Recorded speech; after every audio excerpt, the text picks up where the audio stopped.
Hi students, நம்ம இன்றைக்கி என்ன பார்க்க போகிறோம் அப்படின்னா 10th ஸ்டாண்டர்ட் என்சிஆர்டி மேத் சிபிஎஸ்சியில் எக்ஸசைஸ் 8.1 பார்க்க போகிறோம். அதுக்கு முன்னாடி வந்து ட்ரிக்னாமெட்ரியோட இன்ட்ரொடக்ஷன் என்னென்னலாம் நம்ம இந்த யூனிட்டில் பார்க்க போகிறோம், அதுக்குரிய ஃபார்முலாஸ் என்னென்ன நமக்கு தேவை, அதெல்லாம் ஒரு எட்டு பார்த்துட்டு வந்துடுவோம். ஃபஸ்ட்டு என்ன பண்ண போகிறோம்னா ஃபார்முலா என்னென்ன இருக்குது அப்படின்னு சொல்லி அதை எக்ஸ்பிளைன் பண்ணுறேன். ஒரு ட்ரையாங்கிள் எடுத்துக்கிறோம். நம்ம அந்த ட்ரையாங்கிள் ரைட் ஆங்கிள் ட்ரையாங்கிளாக இருக்கும். ரைட் ஆங்கிள் ட்ரையாங்கிளில் இந்த இடத்துலையோ ஏதோ ஒரு இடத்துல ஒரு ஆங்கிள் ஃபார்ம் ஆகும். இதை வந்து அஃப்கோர்ஸ் நமக்கு தெரியும், இது வந்து 90 டிகிரி. ஏன்னா right angle triangle means that is 90 degree. இங்கே ஒரு ஆங்கிள் ஃபார்ம் ஆகுது. இப்போ இந்த ட்ரையாங்கிளை நீங்கள் என்ன ஞாபகம் வச்சுக்க வேண்டியதுன்னா, எப்பயுமே அந்த 90 டிகிரி அதாவது ரைட் ஆங்கிள் இருக்கு இல்லையா, அதுக்கு ஆப்போசிட்டில் வருது இல்லையா ஒரு சைட் ட்ரையாங்கிளில்.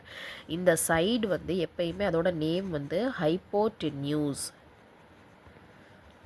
இதோட நேம். அப்புறம் ஒரு ஆங்கிள் இருக்கு இல்லையா, அந்த ஆங்கிள் இங்கேயும் வரலாம், இல்லைன்னா இந்த இடத்துலையும் வரலாம். இந்த ஆங்கிளுக்கு ஆப்போசிட்டில் இருக்கிற சைடு வந்து ஆப்போசிட் சைடு. இந்த ரிமைனிங் ஒரு சைடு இருக்கு இல்லையா, இந்த ரிமைனிங் சைடை தான் வந்து நம்ம அட்ஜசன்ட் சைடுன்னு சொல்லுவோம். இது 3 ஞாபகம் வச்சிட்டிங்கனாலே உங்களுக்கு போதும்.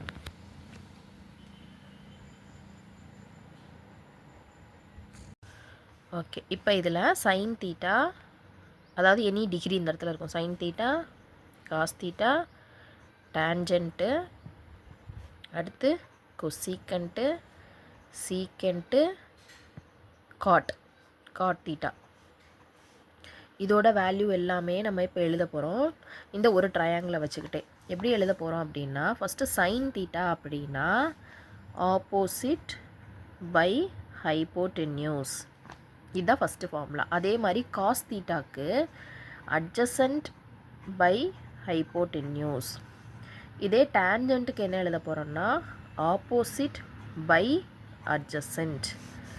கொசீக்கன் தீட்டா அப்படின்னா என்ன எழுத போகிறோம்னா சைனோட ரெசிப்ரோக்கல். சைன் இருக்கு இல்லையா, சைனோட ரெசிப்ரோக்கல் எழுதணும்னா என்ன எழுதணும், இந்த சைன் வந்து ரெசிப்ரோக்கல்னால் தலைகீழ எழுதுறது. இப்போ ரெசிப்ரோக்கல் எப்படி வரும், ஹைப்போடென்யூஸ் பை ஆப்போசிட். அதே மாதிரி கொசீக்கண்ட்டுங்கிறது காசோட, இந்த இருக்கு இல்லையா காஸ், இதோட ரெசிப்ரோக்கல். அப்போ என்ன வரும், ஹைப்போடென்யூஸ் பை அட்ஜசன்ட்.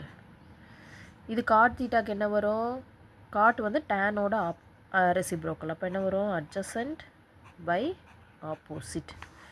புரியுதா? இதை வச்சுக்கிட்டு தான் இதெல்லாம் இதோட வேல்யூலாம் கொடுத்துருவாங்க. இந்த இடத்துல வேல்யூ ஒரு 5ஓ 6ஓ இதெல்லாம் கொடுப்பாங்க. நம்ம இந்த இதை மட்டும் மைண்டில் வச்சுக்கிட்டு இதில் அப்படியே அப்ளை பண்ணி நம்ம கண்டுபிடிச்சோம்னா போதும்.